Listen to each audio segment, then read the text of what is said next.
Back at it again with the Mobius Dickus, chapter 44, the chart. So I'm going to keep this one nice and bright, nice and breezy, because, again, we just did chapter 42, and that's probably just enough to think about for now.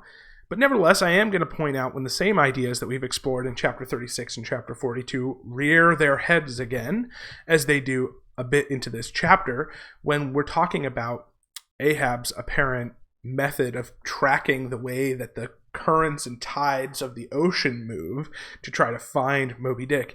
And it says, besides, when making passage from one feeding ground to another, the sperm whales, guided by some infallible instinct, or say rather secret intelligence from the deity. So once again, this would be a classic setup of the dichotomy of the two different ways that you can view the actions taken by people and whales and everything. Are the actions that whales take the product of infallible instinct? They're just dumb brutes who follow mechanical laws that boil all the way down to how their brain chemistry is constructed? Or do they act with a kind of inscrutable intelligence? Are they willful in the ways that human beings are willful, or are they manifestations of God's will, which controls all things, so anything that happens to you is willful because God intends it? Good luck thinking about that one.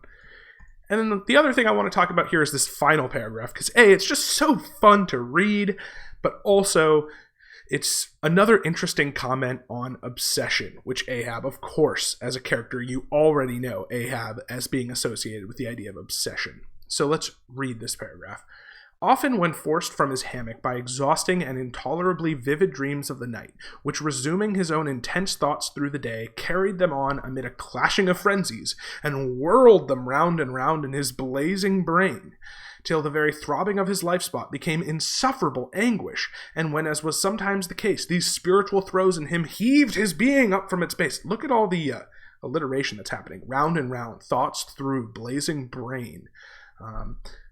Him heaved his being base, and a chasm seemed opening in him from which forked flames and lightning shot up, and accursed fiends beckoned him to leap down among them. When this hell in himself yawned beneath him, a wild cry would be heard through the ship, and with glaring eyes Ahab would burst from his stateroom, as though escaping from a bed that was on fire. Yet these, perhaps, instead of being the unsuppressible symptoms of some latent weakness or fright at his own resolve, were but the plainest tokens of its intensity. For at such times crazy Ahab, the scheming, unappeasedly steadfast hunter of the white whale, this Ahab that had gone to his hammock was not the agent that so caused him to burst from it in horror again. The latter was the eternal, living principle or soul in him, and in his sleep being for the time dissociated from the characterizing mind, which at other times employed it for its outer vehicle or agent, it spontaneously sought escape from the scorching contiguity of the frantic thing, of which for the time it was no longer an integral.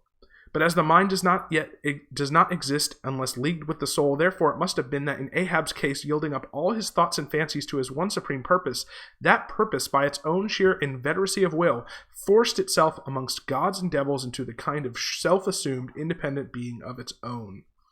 So that was Melville's very long-winded way of saying, perhaps Ahab's idea has taken on a life of its own. Which I think anyone who has studied obsession or, extreme achievement will know that, again, it seems sometimes that people who are achieving great things are so driven by that idea that the soul or principle, the living principle in them, acts independent of their body. Nay, could grimly live and burn while the common vitality to which it was conjoined fled horror-stricken from the unbidden and unfathered birth. So the physical body flees like Frankenstein after creating the monster of this idea. Therefore, the tormented spirit that glared out of its bodily eyes when what seemed Ahab rushed from his room was for the time but a vacated thing. So Ahab's body has had its soul vacated. A formless somnambulistic being, which means walking in sleep. Okay, a ray of living light to be sure, but without an object to color and therefore a blankness in itself. God help thee, old man, thy thoughts have created a creature, again Frankenstein language here, in thee, and he whose intense thinking thus makes him a Prometheus. Okay, and Prometheus is a demigod, one of the Titans who was worshipped by craftsmen, when Zeus hid fire from man. Prometheus stole it by trickery and returned it to Earth. As punishment, Zeus chained him to a rock where an eagle fed each day on his liver. Okay, so in this sense, we use Prometheus as a mythological story to talk about people who overreach, who go past what the limitations of the human should be into the realm of the gods. Obviously, how is Ahab doing that? He is reaching into the realms of knowledge, which may not be something that humans can access. He wants answers to questions which are not supposed to be answered by mortals. Can mortals really know whether all things are fated or freely chosen? Can they know whether meaning is inherent or contingent? Can they know whether God has a plan for them, whether he hates them, or whether he's not even there? Perhaps they can, but the effect on Ahab of his obsession with this question is a vulture that feeds upon his heart forever, a vulture that he creates.